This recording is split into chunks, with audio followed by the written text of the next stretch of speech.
Shuichi Saihara, bedwetting. Summary. Shuichi wakes up to a surprise. Chapter text. Shuichi woke up at 3 in the morning to the curious sensation of something very warm and wet against his leg. He knew it was 3, because the alarm clock by his bed glowed bright in the dark, and it took him a shamefully long time to wake up enough to realize what had happened. It wasn't until Kokichi made a little sound in his sleep and shifted slightly against his side that it really hit him. Shuichi reached one hand under the blankets and felt around. Sure enough, there was a warm wetness seeping into his pajamas and the sheets. That couldn't be good for the mattress, he thought idly.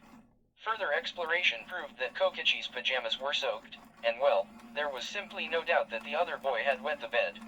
Shuichi's bed. On their very first night sharing a bed together. Carefully taking back his hand, he pondered his next course of action. Did he wake Kokichi up? Did he wait until morning? Eventually the pee was going to get cold and uncomfortable, and what if Kokichi still had to pee more? He drank a lot of Panther right before bed. Would he wet the bed even more if Shuichi didn't wake him? Was this a problem he usually had or just a fluke? So many questions. NNGH, Saihara. His decision was made for him as Kokichi sleepily cracked open his eyes. With a sigh, Shuichi leaned over and turned on the lamp. Kokichi flinched at the sudden light filling the dark room, but after a few moments, his expression changed. First was confusion, and then utter terror that Shuichi had never seen on Kokichi's face. Saihara, you wet the bed? It was almost comical how the same boy who pretended as if he was some terrible criminal mastermind who had no shame now looked absolutely mortified. Considering the two of them had only just broken past all of their barriers and tentatively started a relationship, doing something so embarrassing must have really affected him. Shuichi wished he knew exactly what Kokichi was thinking, if only to know how to best comfort him. I don't. I never. Kokichi sat up and threw back the blankets, revealing the puddle around him that had seeped into Shuichi's side. Kokichi's face was heavily flushed as he took in the damage. Shuichi was almost impressed by how big a bladder such a small person like Kokichi must have. Saihara, I swear, I haven't wet the bed since I was a little kid. It wasn't even a thing I did a lot. I don't know why. It was then that Shuichi noticed two things. 1. Kokichi's eyes looked awfully wet. Whenever he cried his crocodile tears, there was no build-up, so these looked real. And 2, he was subtly fidgeting. Maybe it was because he was nervous, but there was that other possibility too. Uma, I believe you, and I'm not mad, really. But now I need you to be honest with me. Kokichi wouldn't meet his eyes as he nodded. Do you still need to pee? Shuichi gently grabbed Kokichi's chin and locked their gazes. Kokichi's breath went shallow. Shuichi licked his lips. Yeah, I do. Isn't it pathetic, Saihara? I finally let you in, and you let me into your bed just for me to piss in it, and I still have to go. I'm the worst. You aren't, he insisted, cupping his hand against Kokichi's cheek and feeling the flushed skin beneath his hand. It was an accident, and I told you I'm not mad. I care about you, Uma, and this doesn't change that. But, Uma, if you still need to go, you should just finish right here. Whatever Kokichi had been about to say, it died as the words spilled from Shuichi's lips. He wasn't sure he'd ever seen Kokichi so flustered in his life. What? Saihara, you want me to?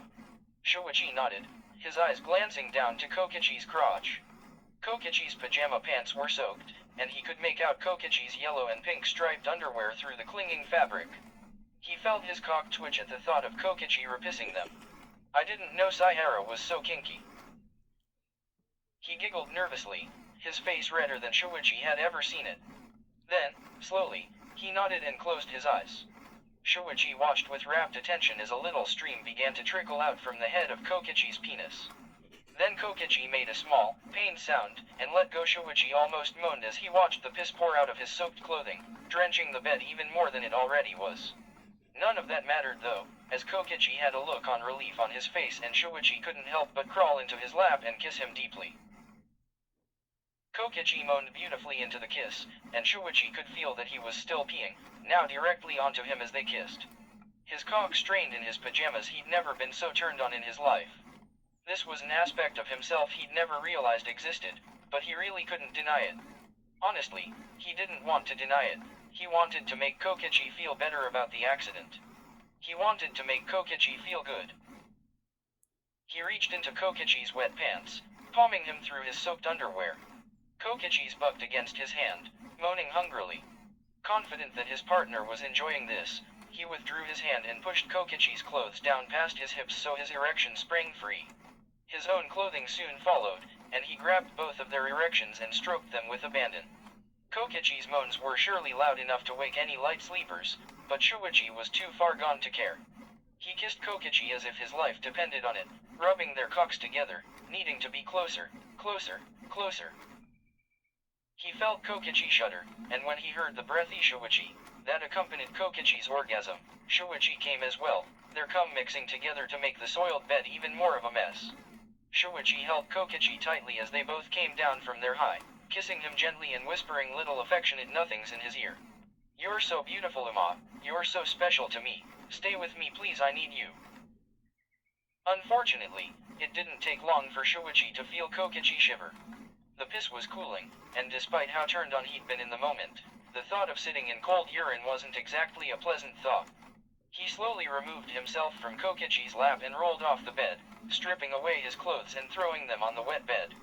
Kokichi watched him. Was he really blushing at seeing Shuichi strip after what had just happened? How cute, Shuichi thought before catching on and doing the same. Once their dirty clothes were off, Shuichi dug around in his dresser and found 2 pairs of pants, putting them on himself and giving the other to Kokichi. "I know they're too big, but they'll have to do until we can get to your room. I don't think we should risk roaming the halls naked." Though their legs were still wet and there were still little splatters of cum on them, the late hour was starting to catch up to Shuichi, and Kokichi looked adorably sleepy as he pulled on the pants that were far too long for him. They could wash up in the morning. As for the bed, well, he didn't even want to think about that yet. Kokichi's bed would just have to do for the moment. "Ready?" Kokichi nodded, and Shuichi held out his hand. Kokichi stared at it for a moment before taking it, a small, genuine smile on his face. Hand in hand, they left Shuichi's bedroom for cleaner lodgings. And though he didn't have the nerve to mention it aloud, Shuichi wondered if he could find a plastic sheet anywhere,